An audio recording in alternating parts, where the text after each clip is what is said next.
السلام عليكم ورحمة الله وبركاته. إن الحمد لله نحمده ونستعينه ونستغفره ونعوذ بالله من شرور أنفسنا ومن سيئات أعمالنا.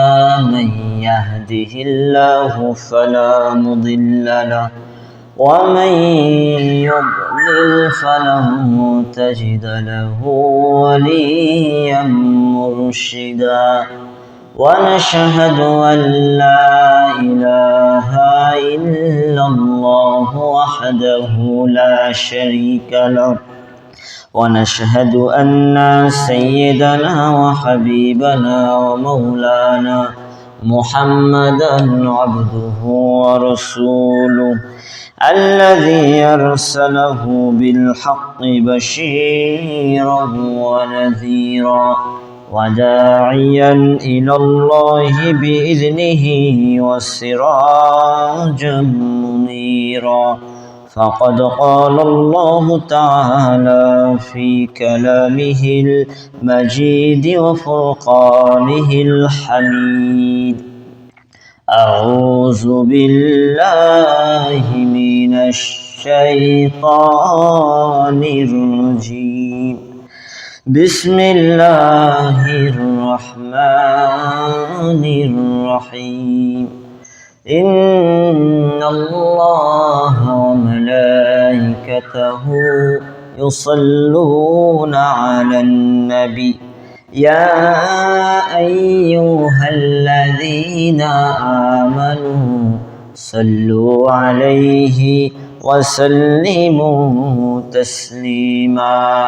اللهم صل على سيدنا مولانا محمد وعلى آل سيدنا شفيعنا محمد. اللهم صل على سيدنا مولانا محمد وعلى آل سيدنا শফিয়ানা মুহাম্মদ। একদিন চলে যাব পৃথিবী ছেড়ে, চলে যাব বহু দূরে, যেখানে থাকবে না স্বজন সুজন, ডাকবে না কেউ চেনা সুরে।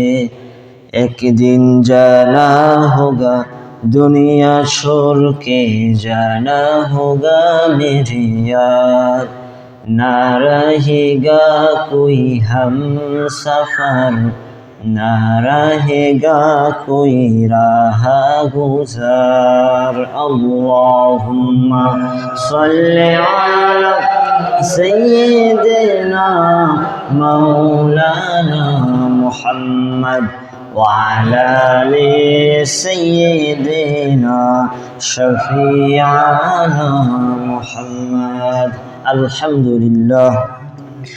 প্রিয় সম্মানিত মুসল্লিয়ান ইকরাম, আমরা সর্বপ্রথম শুকরিয়া আদায় করছি সেই মহান আল্লাহ সুবহানাহু ওয়া তাআলার দরবারে, যে আল্লাহ রাব্বুল আলামিন সপ্তাহের সর্বশ্রেষ্ঠ দিন জুমাবার দিনে, গরিবের হজ সমতুল্য দিনে আমরা গুনাহগার স্বল্প মুষ্টিময় কয়েকজন বান্দাকে আল্লাহ রাব্বুল আলামিন আগে ভাগে মসজিদে আসার তৌফিক দান করলেন, গুরুত্বপূর্ণ কোরআনের আলোচনায় শামিল করার তৌফিক দান করলেন। আমরা শুকরিয়া আদায় করছি, বলি আলহামদুলিল্লাহ। আল্লাহ রাব্বুল আলামিনের ইচ্ছায় আজকে একটু গরমের মধ্যে আমাদেরকে থাকতে হচ্ছে কারেন্টের সমস্যার কারণে। আল্লাহ রাব্বুল আলামিনের উত্তম প্রতিদান, উত্তম বদলা অবশ্যই ইনশাআল্লাহ আমাদেরকে দান করবেন। সাহাবায়ে কেরাম জিহাদের ময়দানে যুদ্ধ করে রক্ত ঝরিয়েছেন, তার সামনে আমাদের এই সামান্য ত্যাগটুকু কিছুই না। তাই আমরা ধৈর্য ধরে থাকি, ইনশাআল্লাহ আল্লাহ রাব্বুল আলামিন আমাদেরকে উত্তম প্রতিদান দান করবেন ইনশাআল্লাহ। প্রিয় মুসল্লিয়ান ইকরাম, মহাবিশ্বের মহাবিশ্বয় মহাগ্রন্থ আল কোরআনুল কারীমের ধারাবাহিক আলোচনার নবম পর্বে আজকে 30 নম্বর পারার 81 নম্বর সূরা কোরআনুল কারীমের ধারাবাহিকতা অনুযায়ী সূরাতুত তাকবীর থেকে আমরা আলোচনা শুনবো ইনশাআল্লাহ। এই সূরা নাম্বার 81। এই সূরায় মোট আয়াত রয়েছে 29টি।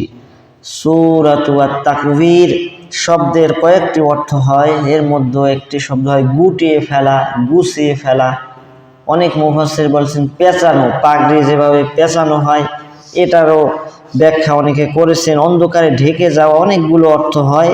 এ নাম কেন, এটি আমরা সূরার আলোচনায় ঢুকলেই আমরা বুঝতে পারবো।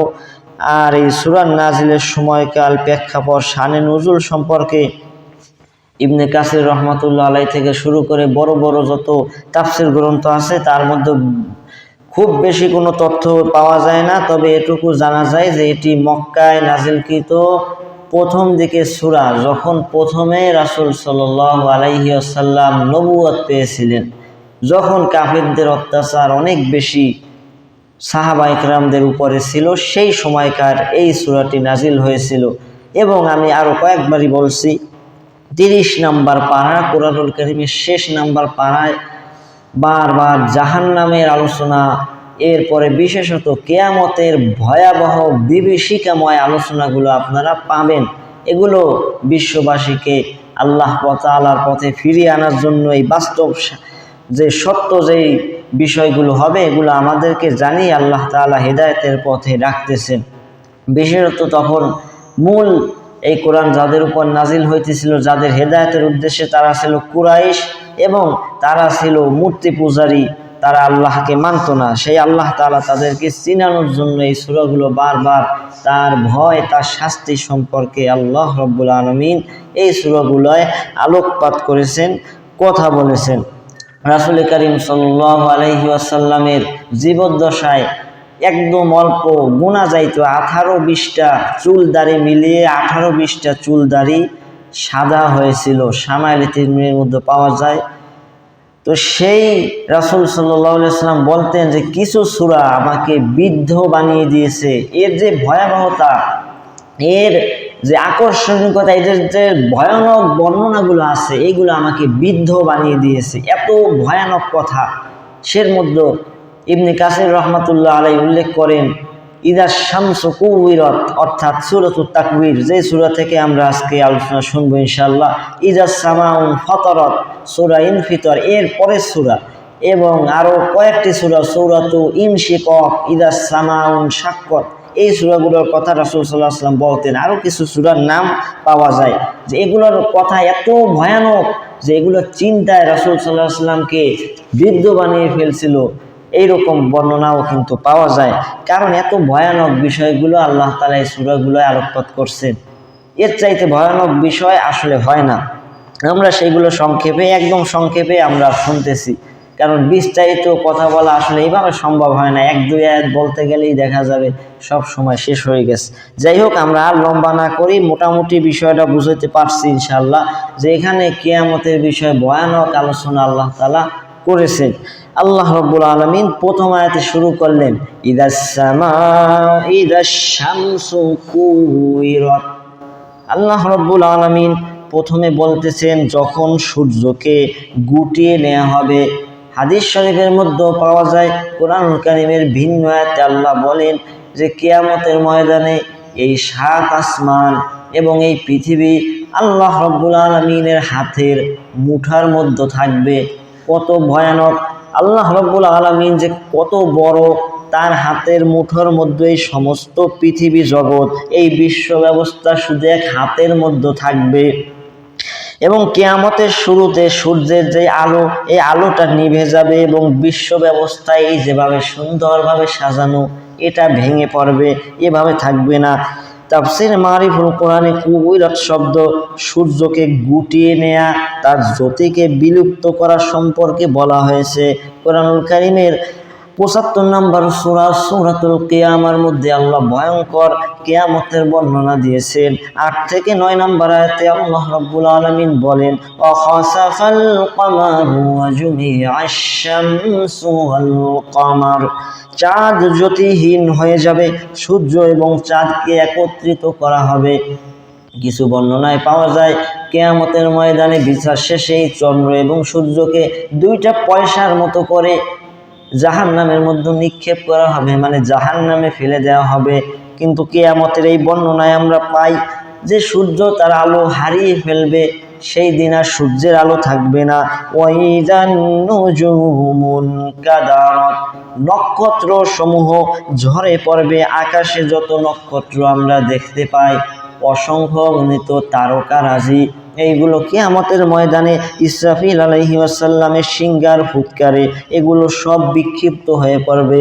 আল্লাহ রাব্বুল আলামিন সূরা ইনফিতরের 2 নম্বর আয়াতে বলেন, ওয়াইদাল কাওয়াকিবুন তাসারাত, যখন নক্ষত্রগুলো বিক্ষিপ্ত হয়ে পড়বে। ওয়াইদাল জিবালু সুইরাত, যখন পাহাড় সমূহকে চলমান করা হবে। এই সম্পর্কে আমরা সূরাতুন নাবায়ের আলোচনার মধ্যে শুনেছিলাম, ওয়াসুইরাতিল জিবালু ফাকানাত সারাবা, আর পাহাড়গুলোকে চলমান করা হবে, তা মরীচিকার মতো উঠতে থাকবে। কিয়ামতের ময়দানে এত ভয়ঙ্কর অবস্থা হবে। এর পরের আয়াতে আল্লাহ রাব্বুল আলামিন বলেন, ওয়াইদাল আইশারু উত্তিলাত, যখন 10 মাসের গর্ভবতী উটনিগুলো পরিত্যক্ত হয়ে যাবে আরবদের কাছে। তখনকার যুগে সবচাইতে মূল্যবান জিনিস ছিল এই উটগুলো, বিশেষ করে 10 মাসের যে গর্ভবতী উট যখন বাচ্চা দিবে, তখন তারা খাওয়া দাওয়ায় সব বাদ দিয়ে ওই উটের পিছনে পড়ে থাকতো, কখন বাচ্চা হবে। আমাদের এখনকার যেমন প্লেন, হেলিকপ্টার, দামিও গাড়ি, এই জাতীয় জিনিস যেমন আমাদের কাছে খুবই গুরুত্বপূর্ণ, বেশি দামি, ঠিক তেমনি তখন আরবের বুকে এই উটের মূল্য ছিল এইরকম দামি। আল্লাহ রাব্বুল আলামিন বলেন, এত ভয়ঙ্কর অবস্থা হবে সেই দিন, এইরকম উটনিগুলো যদি পড়ে থাকে সেই দিকে তাদের খেয়াল দেওয়ার সময় হবে না। শুধু তাই নয়, কিয়ামতের ভয়াবহতা সম্পর্কে আল্লাহ বলেন, ওয়াইদাল উহুশু হুশিরাত, যখন বন্য পশুগুলোকে একত্রিত করা হবে কিয়ামতের ময়দানে। হাদিস শরীফের মধ্যে পাওয়া যায় সমস্ত পৃথিবীর যত প্রাণীকুল আছে সবগুলোকে একত্রিত করা হবে। এই আয়াতের দ্বারা উদ্দেশ্য হলো কিয়ামতের ময়দানে আজকে বাঘ সিংহর সামনে হরিণ অথবা ছাগল ভেড়া উপস্থিত হতে চায় না, কিন্তু সেই দিন এতটা ভয়ের মধ্যে থাকবে, এক জায়গায় সমস্ত হিংস্র প্রাণী, স্বাভাবিক প্রাণী যেগুলোকে শিকার করে, শিকারী এবং শিকার কেউ কাউকে পরোয়া করবে না ভয়ের চোটে। সিংহ বাঘের নাগালে এই সকল ভেড়া, বকরি, দুম্বা এগুলো থাকবে, এক জায়গায় উপস্থিত হয়ে যাবে, কিন্তু কেউ কাউকে আক্রমণ করার সাহস পাবে না, সেই সুযোগও পাবে না, সবগুলো একত্রিত হয়ে যাবে। গত সূরার সাথে এই সূরার একটা সম্পর্ক আছে। ওই সূরায় আমরা শুনছিলাম মা বাবা সহ সন্তানাদি সমস্ত কিছু পালিয়ে যাবে, সওয়াব দেয়া লাগে কিনা এই ভয়ের চোটে পালিয়ে যাবে। দুনিয়াতে আমরা একসাথে বসবাস করলেও আমরা কিন্তু সেই দিন ভয়ে এদিক সেদিক পালিয়ে যাবে, কিন্তু মানুষগুলি কিয়ামতের ময়দানে পালিয়ে যাবে যারা দুনিয়ায় একত্রে থাকতো। কিন্তু কিয়ামতের ময়দানে এই দুনিয়ায় যারা বিক্ষিপ্তভাবে নিজ নিজ অবস্থানে থাকতো, এই প্রাণীকুল, তারা একত্রিত হয়ে যাবে। আল্লাহ রাব্বুল আলামিন কোরআনুল কারীমের 6 নম্বর সূরা সূরাতুল আনআমের 38 নম্বর আয়াতে সুন্দর করে বলেন, ওয়ামা মিন দাব্বাতিন ফিল আরদি ওয়ালা তাইরি ইয়াতিরু বিজানাহাইনি ইল্লা উমামুন আমসালুকুম, পৃথিবীর সমস্ত প্রাণী এবং ডানায় উড়ন্ত যত প্রকার পাখি আছে তোমাদের মতোই এক একটি সম্প্রদায়, এবং তাদের সবাইকে কিয়ামতের ময়দানে সুম্মা ইলা রাব্বিহিম ইউহশারুন আল্লাহর কাছে সমাবেত করা হবে। এর মানে কিয়ামতের দিন সবাই উঠবে। ওয়াইদাল বিহারু সুজ্জিরাত এবং সমুদ্রগুলোকে প্রজ্বলিত এবং উত্তাল করে ফেলা হবে। সূরাতুল ইনফিতারের মধ্যে আল্লাহ একই কথা বলেন, ওয়াইদাল বিহারু ফুজ্জিরাত যখন সমুদ্রগুলোকে প্রবাহিত এবং একাকার করে দেওয়া হবে। পৃথিবীর বুকে খাল, নদী, বিল, হাওর, বাওর, সমুদ্র আলাদা আলাদা আছে, কিন্তু কিয়ামতের দিন সব একাকার হয়ে যাবে। সমস্ত কিছু পৃথিবীর সমতল ভূমিতে পরিণত হবে। বিগত সূরাগুলায় আল্লাহ রাব্বুল আলামিন এই সম্পর্কে কিছু আলোচনা করেছেন। আল্লাহ রাব্বুল আলামিনের পরে বলেন, ওয়াইদান নুফুসু যুইজাত যখন সকল আত্মা সমূহকে তাদের উপযুক্ত সঙ্গীদের সাথে জোড়া লাগানো হবে। এই আয়াতের তাফসিরে মারিফুল কোরআনের মধ্যে এসেছে মুমিনদের সঙ্গে মুমিনদের এবং কাফেরদের সঙ্গে কাফেরদের আলাদা আলাদা ভাগ করে এক জায়গায় করা হবে। কোরআনুল কারীমের 37 নম্বর সূরা সূরাতুস সাফফাতের 22 নম্বর আয়াতে আল্লাহ রাব্বুল আলামিন সুন্দর করে বলেন, উহশুরুল লাযীনা যালামু ওয়া আজওয়াজুহুম ওয়া মা কানু ইয়াবুদুন যারা জুলুম করেছে তাদেরকে এবং তাদের সমজাতীয় লোকদেরকে এবং তারা যাদের ইবাদত করত তাদের সবাইকে একত্রিত করা হবে। কিয়ামতের ময়দানে দুইটা দল হবে। আমরা গত সূরায় সম্পর্কে শুনেছি, একটি দল মুমিনদের আর একটা দল হলো কাফেরদের। দুই ধরনের লোক থাকবে, একটি দল জান্নাতে যাবে আর একটা দল জাহান্নামে যাবে। সবগুলোকে আলাদা করা হবে।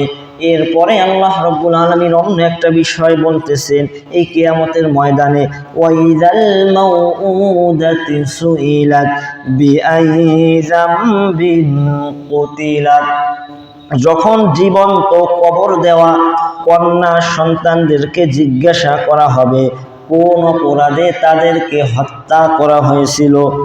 এখানে একটু খেয়াল করতে হবে, আল্লাহ রাব্বুল আলামিন ওই জাহিলিয়াতের যুগের সময়ের সেই নিকৃষ্ট কলঙ্কিত ঘটনার কথা উল্লেখ করতেছেন। আল্লাহ রাব্বুল আলামিন সেই যুগের সম্পর্কে বলতেছেন, যখন মেয়ে শিশু হলে তারা কি করত, জীবিত কবর দিত, মেয়েদেরকে জীবিত দাফন করে দিত। মেয়েদের কোনো সম্মান ছিল না। এমন হতো মেয়েরা মহিলারা সন্তান প্রসব করত একটি গর্তের পাশে গর্তে বানিয়ে, এরপরে যদি ছেলে সন্তান হতো তাকে নিয়ে ঘরে ফিরে আসতো, আর যদি কন্যা সন্তান হতো ওই গর্তের ভিতরে নিক্ষেপ করে ফেলতো। অনেক সাহাবা যারা আগে এই কাজ করতেন তারা পরে মুসলমান হয়ে তাদের জীবন পরিবর্তন হয়ে গেছে। এরকম অনেক ঘটনা তাফসীরের মধ্যে হাদিসের কিতাবের মধ্যে পাওয়া যায় যে তারা নিজ হাতে অসংখ্য কন্যা শিশুকে জীবিত দাফন করেছে। এদের এই নিকৃষ্ট কাজের স্বরূপ আল্লাহ রাব্বুল আলামিন কিয়ামতের দিন তাদের সাথে কোনো কথাও বলবেন না। আল্লাহ তাআলা এখানে উদ্দেশ্য করে বলতেছেন ওই বাচ্চাকে জিজ্ঞেস করা হবে যে কেন, কোন অপরাধে তাদেরকে তোমরা হত্যা করেছো। তাদের রিজিক তুমি দাও না, তাদের হায়াত তাদের জীবন আমি আল্লাহ সৃষ্টি করেছি, তোমাদের খেল তামাশার জন্য নয়। এমনকি এই আরবের এই মুশরিকরা, এই কাফের বেঈমানেরা, এরা এই যে জীবিত কন্যা সন্তানগুলোকে কবর দিত, এদের কোনো অনুশোচনাই ছিল না। এটা তাদের কাছে স্বাভাবিক বিষয় ছিল। কন্যা সন্তানকে তারা নিকৃষ্ট মনে করত। অনেক লম্বা তাফসীর এই আয়াতের, আমি সংক্ষিপ্তভাবে এটা উপস্থাপন করলাম। আল্লাহ রাব্বুল আলামিন কোরআনুল কারীমের 16 নম্বর সূরা সূরাতুন নাহালের 58 থেকে 59 নম্বর আয়াতে আল্লাহ বলেন, ওয়াইযা বুশিরা আহাদুহুম বিল উনসা যাল্লা ওয়াজহুহু মুসওয়াদ্দান ওয়া হুয়া কাযীম যখন তাদের কাউকে কন্যা সন্তানের সুসংবাদ দেওয়া হয় তখন তাদের মুখ কালো হয়ে যায় এবং তারা দুঃখে ভরে ওঠে। তাদের মুখটা কালো হয়ে যায়, তারা খুশি হয় না, সন্তুষ্ট হয় না, তাদের মুখ অন্ধকার হয়ে যায়। তাদের সম্পর্কে আল্লাহ রাব্বুল আলামিন বলতেছেন যে তাদেরকে যখন কন্যা সন্তানের সুসংবাদ দেওয়া হতো তখন তারা খুশি হতো না, উল্টো বেজার হয়ে যেত। আল্লাহ রাব্বুল আলামিন এই কন্যা সন্তানের মর্যাদা কত বাড়িয়ে দিয়েছেন। আমাদের নবী মুহাম্মদুর রাসূলুল্লাহ সাল্লাল্লাহু আলাইহি ওয়াসাল্লামকে এই পৃথিবীতে পাঠিয়ে হাদিস শরীফের মধ্যে এসেছে, যেই ব্যক্তি একটি অথবা দুটি এবং তিনটি লম্বা হাদিসের মধ্যে পাওয়া যায় যে কন্যা সন্তানকে সুন্দরভাবে লালন পালন করবে, আদব আখলাক দ্বীন ইসলাম শিক্ষা দিবে, এরপরে সুযোগ্য পাত্র দেখে সেই মেয়েকে বিবাহ দিবে, আল্লাহ রাব্বুল আলামিন এই মেয়ে সন্তানের উসিলায় ওই বান্দাকে আল্লাহ রাব্বুল আলামিন জান্নাত দান করে দিবেন। সুবহানাল্লাহ। ছেলে সন্তানের বিষয়ে এই সুসংবাদ পাওয়া যায় না। এমনকি কন্যা সন্তান যখন দুনিয়াতে জন্মগ্রহণ করে তখন ফেরেশতা এসে ওই কন্যা সন্তানের জন্য ঘরের মানুষদেরকে শুভেচ্ছা জানায়, সুসংবাদ জানায়, তাদের জন্য দোয়া করে। কিন্তু ছেলে সন্তান হইলে এই সুসংবাদ কিন্তু ফেরেশতা এসে দেয় না। কন্যা সন্তানের মর্যাদা আল্লাহ এত বাড়িয়ে দিয়েছেন, এত যা আমরা বলেও প্রকাশ করতে পারবো না। সেই যুগে মেয়েদেরকে দাসীর চাইতে নিকৃষ্ট মনে করা হতো। অনেক পিতা তার সন্তান কন্যা সন্তানকে এই জন্যে মেরে ফেলতো যে আমার এই মেয়ে বড় হলে একে অনেকে বিক্রি করে দিবে, একে দাস হিসেবে খাটাবে, এরপরে এই সন্তানের কারণে আমাদের দুর্নাম হয়ে যাবে, আমি মুখ দেখাতে পারবো না। কন্যা সন্তান হইলে তারা এই কারণে বিভিন্ন কারণে তারা দুনিয়াতে জীবিত অবস্থায় কবর দিয়ে দিত। তো সেইখান থেকে আল্লাহ রাব্বুল আলামিন তার হাবিবের মাধ্যমে তাদের সম্মান কত বাড়িয়ে দিলেন। রাসূল সাল্লাল্লাহু আলাইহি ওয়াসাল্লাম বলেন মায়ের পায়ের নিচে সন্তানের বেহেশত। সুবহানাল্লাহ। এত সম্মান আল্লাহ নারীকে দিয়েছেন, কিন্তু আজকালকার নারীরা সেটা বোঝে না। স্বর্ণ মণিমুক্তা জহরত টাকা পয়সা ধন ভাণ্ডার যতই আছে এগুলো আপনারা কখনো উন্মুক্তভাবে ফেলে রাখবেন না। কেউ 20,000 টাকা 10,000 5,000 টাকা রাস্তার পাশে ফালাই রেখে রাত্রে ঘুমাতে পারবে না। সোনার কথা তো বাদই দিলাম, যত মণিমুক্তা জহরত স্বর্ণ এগুলো সহজে পাওয়া যায় না, মাটির নিচে সুরক্ষিত জায়গায় আল্লাহ তাআলা রাখছেন। তো নারীর সম্মান সোনার চাইতেও দামি, এই দুনিয়ার সমস্ত কিছুর চাইতে দামি। হাদিস শরীফে এসেছে একজন নারী পৃথিবীর সমস্ত সম্পদের চাইতে উত্তম, আল্লাহ রাসূল সাল্লাল্লাহু আলাইহি ওয়াসাল্লামের হাদিসে পাওয়া যায়। কিন্তু তারা আজকে তাদের নিজেদেরকে সম্মানিত করার বদলে অপমানিত করতেছে। তারা মাথায় কাপড় নাই, পর্দা নাই, বেহায়ার মতো রাস্তাঘাটে ঘুরে বেড়াইতেছে, তাদের নিজের সম্মান তারা নষ্ট করতেছে। যেই যুগে তাদেরকে দাসীর চাইতে নিকৃষ্ট দেখা হইতো সেই যুগে রাসূল সাল্লাল্লাহু আলাইহি ওয়াসাল্লাম নারীর সম্মান কত বাড়ালেন। আর আজকালকার নারীরা সেই রাসূলের আদর্শ ভুলে গিয়ে বেপর্দা হয়ে বেহায়া হয়ে নামাজ রোজার বালাই নাই, পর্দা নাই, দেখবেন যে জাহেলের মতো বাজারে রাস্তাঘাটে ঘুরে বেড়াইতেছে। বাজারে গেলে দেখা যায় 3 ভাগের 2 ভাগই থাকে মহিলা। আপনার সাইড দেওয়া লাগবে তাদেরকে, আপনি দেখবেন রাস্তার মাঝখান থেকে হাঁটতে পারবেন না তাদের কারণে। মাথায় নাই কাপড়, টাইট ফিট জামা পরে, এই জাতীয় আমরা সমাজে অধপতন দেখতে পাইতেছি। যে কি মারাত্মক অবস্থা আজকে নারীদের, যেই নারীদের পায়ের নিচে আল্লাহ রাসূল সাল্লাল্লাহু আলাইহি ওয়াসাল্লাম আল্লাহ তাআলার পক্ষ থেকে জান্নাত ঘোষণা করছেন, সেই নারীরা আজকে অধপতনের শীর্ষে চলে গেছে। এটা অনেক বড় একটা দুঃখের বিষয়। রাসূল সাল্লাল্লাহু আলাইহি ওয়াসাল্লাম যদি এই দৃশ্য দেখতেন তাহলে তিনি কতই না কষ্ট পেতেন। তো এখানে আমরা পাইলাম যে সেই যুগে যারা নারীদের অবজ্ঞার চোখে দেখতো, তাদেরকে এইভাবে জীবিত কবর দিত, তাদের সম্পর্কে আল্লাহ ঘৃণা, লাঞ্ছনা, গঞ্জনা আল্লাহ তাআলা এখানে ঘোষণা করলেন। এরপরে আল্লাহ রাব্বুল আলামিন কিয়ামতের ময়দানের দ্বিতীয় সিংহার ফুৎকারের পরের ঘটনা বলতেছেন, ওয়াইদাস সুহুফু নুশিরাত, যখন তাদের আমল নামাগুলো খুলে দেওয়া হবে, যার আমল নামা তার হাতে পৌঁছে দেওয়া হবে। আল্লাহ রাব্বুল আলামিন সেই কথা বলতেছেন, কিয়ামতের দিন কারো আমলনামা অন্যকে পড়ে শোনানো লাগবে না। দেখা যাবে কিয়ামতের ময়দানে আজকে দুনিয়ার বেশিরভাগ মানুষ পড়াশোনা জানে না, লেখাপড়া না জানলেও কিয়ামতের দিন সবাই তার আমলনামা পড়তে পারবে, সে কি করেছে সেটা জানতে পারবে। কুরআনুল কারীমের 57 নম্বর সূরা সূরাতুল ইসরা'র 13 থেকে 14 নম্বর আয়াতে আল্লাহ রাব্বুল আলামিন বলেন, ওয়া নুখরিজু লাহু ইয়াউমাল কিয়ামাতি কিতাবান ইয়ালকাহু মানশুরা ইকরা কিতাবাকা কাফা বিনাফসিকাল ইয়াউমা আলাইকা হাসিবা। কিয়ামতের ময়দানে আল্লাহ রাব্বুল আলামিন বলেন, তার জন্য একটা আমলনামা বের করব, যা সে খোলা অবস্থায় পাবে এবং বলা হবে তোমার আমলনামা তুমি পড়ো।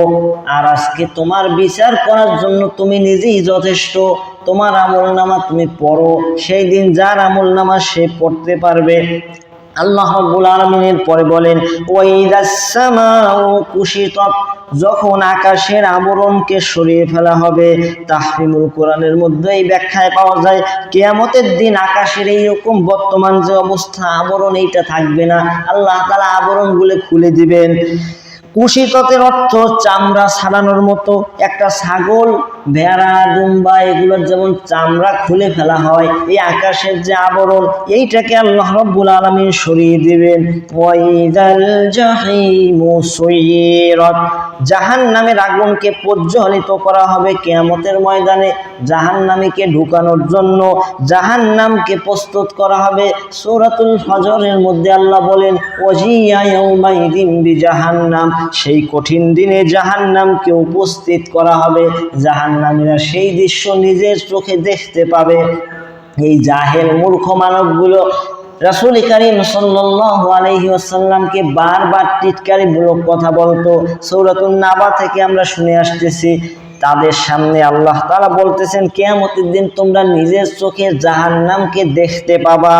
এবং শুধু জাহান্নাম নয়, এবার জান্নাতীদের সুসংবাদ, ওয়াইদাল জান্নাতু উজলিফাত, এবং যখন জান্নাতকে নিকটবর্তী করা হবে। কুরআনুল কারীমের 26 নম্বর সূরা সূরাতুশ শুআরা এর 90 নম্বর আয়াতে আল্লাহ বলেন, ওয়া উজলিফাতিল জান্নাতু লিল মুত্তাকিন, আর জান্নাত মুত্তাকি বান্দার জন্য নিকটবর্তী করা হবে। যেই ব্যক্তি জান্নাতে যাবে, যেই ব্যক্তি জান্নাতি হবে, সে সেই দিন দেখতে পাবে, জান্নাত তার দিকে এগিয়ে আসবে। আলিমাত নাফসুম মা আহদারাত, তখন প্রত্যেক ব্যক্তি জানতে পারবে সে কি আমল নিয়ে কিয়ামতের ময়দানে উপস্থিত হয়েছে। আল্লাহ রাব্বুল আলামিন কুরআনুল কারীমের 99 নম্বর সূরা সূরাতুল জিলজালের 7 থেকে 8 নম্বর আয়াতে বলেন, ফামাইয়ামাল মিসকালা যাররাতিন খায়রান ইয়ারা ওয়া মাইয়ামাল মিসকালা যাররাতিন শাররান ইয়ারা। কিয়ামতের ময়দানে যারা পরিমাণ নেকের কাজও মানুষ দেখতে পাবে এবং যারা পরিমাণ গুনাহের কাজও মানুষ দেখতে পাবে। সব কিছু মানুষের সামনে প্রকাশিত হয়ে যাবে, সবকিছু মানুষের সামনে প্রকাশিত হয়ে যাবে। মানুষগুলি সমস্ত আমলগুলোকে দেখতে পাবে। এরপরে আল্লাহ রাব্বুল আলামিন কিয়ামত দিবসের আরো কিছু সম্পর্কে এখানে বর্ণনা করলেন। এরপরে আল্লাহ রাব্বুল আলামিন বলতেছেন, ফালা উকসিমু বিল খুন্নাসিল জাওয়ারিল কুন্নাস, আমি শপথ করিতেছি সেই সমস্ত গ্রহ এবং নক্ষত্রের যারা অদৃশ্য হয়ে যায়, এবং শপথ সেই সকল নক্ষত্রের যারা আবার অস্ত যায়। তাফসিরে মারিফুল কোরআনের মধ্যে এসেছে, খুন্নাস মানে এমন নক্ষত্রকে বোঝায় যা কখনো দেখা যায়, আবারও কখনো তারা দৃষ্টির আড়াল হয়ে যায়, চোখের সামনে থেকে সরে যায়। যাওয়ার অর্থ চলমান এবং খুন্নাস অর্থ আত্মগোপনকারী, গোপনে চলে যায়। এগুলো আল্লাহ রাব্বুল আলামিনের সৃষ্টি। তাফসীরের মধ্যে লম্বা ব্যাখ্যার মধ্যে পাওয়া যায় যে এই সকল তারকারাজির পূজা এই কাফের মুশরিকরা করত। আল্লাহ রাব্বুল আলামিন জানাতেছেন এই যত কিছুর পূজা তোমরা করো, উপাসনা করো, এগুলি আমি আল্লাহ রাব্বুল আলামিন সৃষ্টি করে দিয়েছি। এরপরে আল্লাহ রাব্বুল আলামিন আরো শপথ করতেছেন, ওয়াস-সুবহি ইযা তানাফফাস, শপথ হলো ভোরের যখন তা নিঃশ্বাস ফেলে। এর মানে হলো যখন সকাল হয়। এবং এর আগে আল্লাহ রাব্বুল আলামিন আরো একটি শপথ করলেন, ওয়াল্লাইলি ইযা আসআস, শপথ হলো রাতের যখন তার বিদায় নেয়, অস্তমিত হয়, রাত যখন শেষ হয়ে যায় অথবা রাত যখন মারা যায়। আল্লাহ রাব্বুল আলামিন এই নিপুণ সৃষ্টির শপথ করতেছেন যে এই যে রাতটার পর দিন, দিনের পর রাত কত সুন্দরভাবে সিরিয়ালভাবে তোমাদের কাছে আসে, এগুলি আমি আল্লাহ রাব্বুল আলামিনের নিপুণ সৃষ্টি। এই কসমগুলো করে আল্লাহ রাব্বুল আলামিন এরপরে বলতেছেন, ইন্নাহু লাকাউলু রাসূলিন কারীম, নিশ্চয় এটি এক সম্মানিত বার্তাবাহকের অনিত বাণী। তাফসিরে মারিফুল কোরআনের মধ্যে পাওয়া যায়, কোরআন জিবরাইল আলাইহিস সালামের নিজের কথা নয়, তিনি শুধু আল্লাহর বাণী বিশ্বস্ততার সাথে পৌঁছে দেন। সেই কথা আল্লাহ রাব্বুল আলামিন কোরআনুল কারীমের 26 নম্বর সূরাতুশ শুআরা এর 193 থেকে 195 নম্বর আয়াতে বলেন, নাযালা বিহির রূহুল আমিন আলা কলবিকা লিতাকুনা মিনাল মুনজিরিন বিলিসানিন আরাবিয়্যিম মুবিন। এটি বিশ্বস্ত রূহ জিবরাইল আলাইহিস সালাম নিয়ে নাজিল করেন এই কোরআন আপনার অন্তরে হে রাসূল, যাতে আপনি সতর্ককারীদের অন্তর্ভুক্ত হন। সুস্পষ্ট আরবি ভাষায় জিবরাইল আলাইহিস সালামের পরিচয় আল্লাহ রাব্বুল আলামিন তার সম্পর্কে বলেন, দি কুওয়াতিন ইনদা যিল আরশি মাকিন, যিনি মহান শক্তির অধিকারী, আরশের অধিপতি আল্লাহ রাব্বুল আলামিনের কাছে মর্যাদা সম্পন্ন। আল্লাহ রাব্বুল আলামিন জিবরাইল আলাইহিস সালামকে বিশেষ সম্মান এবং ক্ষমতা দান করে দিয়েছেন। এই কারণে এই ওহী রাসূল সাল্লাল্লাহু আলাইহি ওয়াসাল্লামের কাছে পৌঁছে যাওয়ার সর্বোত্তম আমানতদার, মুতাঈন সাম্মা আমিন। সেখানে ফেরেশতাদের মধ্যে তিনি আদেশ প্রাপ্ত এবং মান্য এবং বিশ্বস্ত। তাহফিমুল কোরআনের মধ্যে এর তাফসিরে এসেছে, জিবরাইল আলাইহিস সালাম ফেরেশতাদের মধ্যে সবচাইতে সম্মানিত এবং অনুসরণীয়। তিনি আল্লাহর আদেশ যথাযথভাবে সুন্দর করে পালন করেন। আল্লাহ রাব্বুল আলামিন এই জিবরাইল আলাইহিস সালামের সম্পর্কে বলার পর তিনি বলতেছেন রাসূল কারীম সাল্লাল্লাহু আলাইহি ওয়াসাল্লামের কথা, ওমা সাহিবুকুম বিমাজনুন, আর তোমাদের সাথী রাসূলুল্লাহ সাল্লাল্লাহু আলাইহি ওয়াসাল্লাম কোনো পাগল নন, উন্মাদ নন। কুরাইশরা রাসূল সাল্লাল্লাহু আলাইহি ওয়াসাল্লামকে উন্মাদ, এইগুলো উল্টোপাল্টা কথা বলতো। আল্লাহ তাদের এই অপবাদ স্পষ্টভাবে খণ্ডন করলেন। আল্লাহ রাব্বুল আলামিন বলেন, ওয়ালাকাদ রাআহু বিল উফুকিল মুবিন, তিনি পাগল নয়, তিনি তাকে মানে জিবরাইল আলাইহিস সালামকে সুস্পষ্ট দিগন্তে দেখেছেন, সরাসরি দেখেছেন। এ সম্পর্কে সূরাতুন নাজমের মধ্যে আল্লাহ বলেন, ওয়ালাকাদ রাআহু নাজলাতান উখরা ইনদা সিদরাতিল মুনতাহা, আর অবশ্যই তিনি জিবরাইল আলাইহিস সালামকে দেখেছিলেন আরেকবার সিদরাতুল মুনতাহার কাছে। এবং ওয়ামা হুয়া আলাল গায়বি বিযানিন, আর তিনি তোমাদের রাসূল গায়েবের বিষয়, ওহীর বিষয় কৃপণ নয়। এর মানে তার কাছে যাই নাজিল করা হয় তিনি সবকিছু তোমাদের কাছে স্পষ্টভাবে পুঙ্খানুপুঙ্খভাবে তিনি পৌঁছে দেন।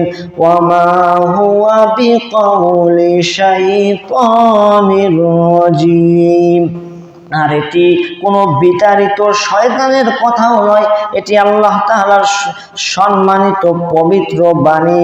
আল্লাহ রাব্বুল আলামিন কোরআনুল কারীমের 26 নম্বর সূরা সূরাতুশ শুআরা এর 210 থেকে 212 নম্বর আয়াতে সে কথা বলেন, ওয়ামা তানাজ্জালাত বিহিশ শায়াতিন ওয়ামা ইয়ানবাগী লাহুম ওয়ামা ইয়াস্তাতিউন ইন্নাহুম আনিস সামঈ লামাযুলুন। এই কোরআন শয়তানরা অবতীর্ণ করে নাই এবং তাদের পক্ষে এটি অবতীর্ণ করা সম্ভব নয়, তারা কখনোই তা করতে পারবে না। নিশ্চয়ই এই ওহী শোনার সুযোগ থেকেও আল্লাহ তাআলা বঞ্চিত করে দিয়েছেন এই শয়তানদেরকে। এ নিয়ে আপনারা সূরাতুল মুলকের মধ্যে বিস্তারিতভাবে পাবেন। এত কিছু বলার পরে আল্লাহ বলতেছেন ফাআইনা তাযহাবুন, তাহলে তোমরা কোথায় চলতেছো, কোন দিকে চলতেছো? আল্লাহ রাব্বুল আলামিন এখানে কত সুন্দরভাবে বলতেছেন এই কোরআনের সত্যতা স্পষ্ট হওয়ার পরেও কেন মানুষ ভ্রান্ত পথে, আল্লাহ বিরোধী পথে, এই মূর্তির পূজা, বিভিন্ন কিছুর পূজা, আল্লাহকে বাদ দিয়ে তোমরা কোথায় দৌড়াইতেছো? এই কিয়ামতের বর্ণনা রাসূল করিম সাল্লাল্লাহু আলাইহি ওয়াসাল্লামের স্পষ্ট বর্ণনা সমস্ত কিছু দেওয়ার পরে আল্লাহ জিজ্ঞেস করতেছেন, এবার কোরআন সম্পর্কে আল্লাহ বলেন, ইন হুয়া ইল্লা যিকরুল লিল আলামিন, এটি তো সমস্ত বিশ্বের জন্য, সমস্ত বিশ্ব জাহানের জন্য একটি উপদেশ ছাড়া কিছুই নয়। কোরআন কোনো নির্দিষ্ট জাতির জন্য নয়, কোনো গোত্রের জন্য নয়, সমস্ত মানুষের জন্য হেদায়েত এবং উপদেশ। যারাই এখান থেকে হেদায়েত নিতে চাইবে আল্লাহ রাব্বুল আলামিন তাদেরকে হেদায়েত দিবেন। লিমান শাআ মিনকুম আইয়াস্তাকিম, তোমাদের মধ্যে যে সোজা পথে সরল পথে চলতে চায় তাদের জন্য কোরআন ওই ব্যক্তির জন্য উপকারী হবে যারা আন্তরিকভাবে সত্যকে, সরল পথ অনুসরণ করতে চায় তাদের জন্য উপকারী। আল্লাহ রাব্বুল আলামিন সেই কথা সূরাতুল বাকারা এর 2 নম্বর আয়াতে বলেন, যালিকাল কিতাবু লা রাইবা ফীহি হুদাল লিল মুত্তাকিন, এটি সেই কিতাব যাতে কোনো প্রকার সন্দেহ নাই, আর মুত্তাকিদের জন্য এই কোরআন হেদায়েত। শেষে এই আয়াতের শেষ আয়াতে আল্লাহ বলেন, ওয়ামা তাশাউনা ইল্লা আইয়াশাআল্লাহু রাব্বুল আলামিন, আর তোমরা ইচ্ছা করতে পারবে না যদি না আল্লাহ রাব্বুল আলামিন সমস্ত জগতের প্রতিপালক তিনি ইচ্ছা করেন। মানুষের ইচ্ছা এবং চেষ্টা রয়েছে, কিন্তু তা মানুষের, তা আল্লাহর ইচ্ছা এবং অনুমতির অধীন। তাই হেদায়েতের জন্য আল্লাহর সাহায্য অপরিহার্য। এই আয়াতের ব্যাখ্যায় মুফাসসিররা অনেকগুলো মতামত দিয়েছেন। এর মধ্যে একটি গুরুত্বপূর্ণ মতামত হলো আল্লাহ রাব্বুল আলামিন সমস্ত কিছুর মালিক। মানুষ যদি সৎ পথে চলার চেষ্টা করে এবং আল্লাহর কাছে তৌফিক চায়, আল্লাহর কাছে চায়, তাকে আল্লাহ রাব্বুল আলামিন বোঝার ক্ষমতা দিয়েছেন। যদি এরপরে সে বুঝে যদি আমল করতে চায়, আল্লাহর কাছে হেদায়েত চায়, তাহলে অবশ্যই আল্লাহ রাব্বুল আলামিন হেদায়েত অবশ্যই ওই বান্দাকে আল্লাহ রাব্বুল আলামিন দান করবেন। কোরআনুল কারীমে বিভিন্ন জায়গায় আপনারা এই সম্পর্কে আলোচনা পাবেন। ইব্রাহিম আলাইহিস সালামের কথা বিশেষভাবে কোরআনুল কারীমে আমরা শুনেছিলাম কুরবানির আলোচনার আগের জুমায়, কুরবানির ঈদের আগের জুমায়, যে তিনি কিভাবে আল্লাহকে খুঁজতেছিলেন। এই জন্য আমাদেরকে একান্ত আল্লাহর মেহেরবানি কামনা করতে হবে এবং আল্লাহ রাব্বুল আলামিনের কাছে হেদায়েত চাইতে হবে। এখানে আমরা সূরাতুত তাকবীর একদম সংক্ষিপ্ত 1 থেকে 29 নম্বর আয়াত পর্যন্ত আলোচনা শুনলাম। এর মধ্যে 8টা পয়েন্ট আমরা পেলাম। আমি সে সম্পর্কে একদম সংক্ষেপে বলি যাতে আপনারা এই বিষয়ের গুরুত্ব উপলব্ধি করতে পারেন। কারণ সমস্ত আলোচনা আমাদের মাথায় মনে থাকে না, এটা স্বাভাবিক, কিন্তু আমরা এই বিষয়গুলো আমরা কি কি শিখলাম বিশেষ করে সে সম্পর্কে এই সূরার মূল শিক্ষা যদি আমরা দেখি, তাহলে প্রথমত শুনলাম কিয়ামত অবশ্যম্ভাবী কিয়ামত হবেই, কিয়ামত আসবে, একদিন সমস্ত বিশ্ব জাহান ধ্বংস হয়ে যাবে, একমাত্র আল্লাহ রাব্বুল আলামিন ছাড়া। কুল্লু মান আলাইহা ফান ওয়া ইয়াবকা ওয়াজহু রাব্বিকা যুল জালালি ওয়াল ইকরাম, সমস্ত কিছু ধ্বংস হয়ে যাবে একমাত্র আল্লাহর সত্তা ব্যতীত। এরপরে মানুষের সমস্ত কাজের হিসাব হবে, ছোট বড় কোনো প্রকার ভালো মন্দ কোনো কিছুই বাদ যাবে না, আল্লাহর কাছে সমস্ত কিছুর পাই টু পাই হিসাব কিন্তু হবে। এরপরে 3 নম্বরে আর একটা শিক্ষা হলো নিরাপরাধের প্রতি জুলুমের বিচার আল্লাহ তাআলা করবেন। এখানে যদিও আল্লাহ তাআলা ওই জাহিলিয়াতের যুগের জীবিত মেয়েদের জীবিত কবর দেওয়া সম্পর্কে বলছেন, শুধু এইটার বিচারই হবে না, কিয়ামতের দিন যত জুলুম মানুষ মানুষের উপর করে সমস্ত জুলুমের বিচার আল্লাহ রাব্বুল আলামিন করবেন। এই জন্য এই সূরা থেকে আমাদের এই বিষয়ে সতর্ক হওয়া উচিত যে আমার দ্বারা যেন আল্লাহর কোনো মাখলুক, শুধু মানুষ না, কোনো প্রাণীর উপরও যেন আমার দ্বারা কোনো জুলুম না হয়। এরপরে আর একটা শিক্ষা, 4 নম্বর শিক্ষা, কুরআন আল্লাহর পক্ষ থেকে নাজিলকৃত ওহী এবং জিবরাইল আলাইহিস সালাম, 2 জন রসুল, একজন আসমানের রসুল এবং আরেকজন জমিনের রসুল, সবকিছু জোড়ায় জোড়ায়। জিবরাইল আলাইহিস সালাম আসমানের রসুল আর আমাদের নবী মুহাম্মদুর রাসূলুল্লাহ সাল্লাল্লাহু আলাইহি সাল্লাম জমিনের রসুল। তো জিবরাইল আলাইহিস সালামের মাধ্যমে এই সত্য কোরআন আল্লাহ তাআলার পক্ষ থেকে পৃথিবীতে রাসূল সাল্লাল্লাহু আলাইহি সাল্লামের উপরে নাজিল হয়েছে, এটি আমরা এখান থেকে শিখলাম।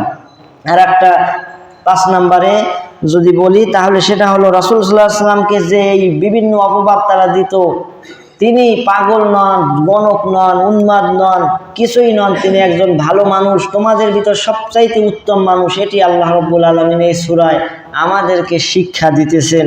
কারণ তোমরা তার আখলাক সম্পর্কে দেখছো নিজের চোখে, তোমরা এখন সত্য অস্বীকার কেন করতেছো, এ সম্পর্কে আল্লাহ তাআলা বললেন এবং তাদের যুক্তি, তাদের এই অপবাদ আল্লাহ তাআলা খণ্ডন করলেন কড়াভাবে। এরপরে আল্লাহ বলেন কোরআন সমস্ত জাতির সমস্ত মানুষের জন্য হেদায়েত, যদি মানুষ হেদায়েত নিতে চায় এই কোরআন তাদের জন্য উপদেশ, এই কোরআন তাদের জন্য হেদায়েত। এরপরে এই হেদায়েত গ্রহণের ইচ্ছা সকলের থাকতে হবে, এর তৌফিক আল্লাহ রাব্বুল আলামিনের পক্ষ থেকেই আসবে, তার কাছে হেদায়েত না চাইলে তিনি হেদায়েত দিবেন না।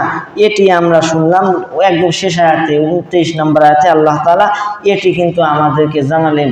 আর শেষ শিক্ষা হলো দুনিয়া হলো ক্ষণস্থায়ী, সামান্য কিছু দিনের জন্য, আর আখিরাত হলো চিরস্থায়ী, যার কোনো শেষ নাই, যা কখনো শেষ হবে না। সেই জীবনকে আমাদেরকে প্রাধান্য দিতে হবে। এই দুনিয়া হলো পরীক্ষার স্থান, এখান থেকে আমাদের আখিরাতকে গুছিয়ে নেওয়ার চেষ্টা করতে হবে, এ সম্পর্কে আল্লাহ রাব্বুল আলামিন বললেন। এই সংক্ষিপ্ত যে শেষ বিষয়গুলো বললাম এগুলো মৌলিক, এই বিষয়গুলো আমরা এই সূরা থেকে শিক্ষা পাই, আল্লাহ রাব্বুল আলামিন আমাদেরকে জানানোর চেষ্টা করলেন। বাদ বাকি এই সূরা আপনারা নিজেরা পড়বেন, তাফসীর পড়বেন, এই সম্পর্কে আরো জানবেন, অনুধাবন করার চেষ্টা করবেন। প্রত্যেকটা আয়াতের মধ্যে অসংখ্য অগণিত তথ্য আল্লাহ তাআলা রেখেছেন। আমরা কোরআন থেকে আজ অনেক অনেক দূরে। দেখা যায় যে এই সূরাতুত তাকবীর, এই সূরার নামও অনেকে দেখা যাবে যে আজকে প্রথম শুনছি, এর আগে শুনি নাই।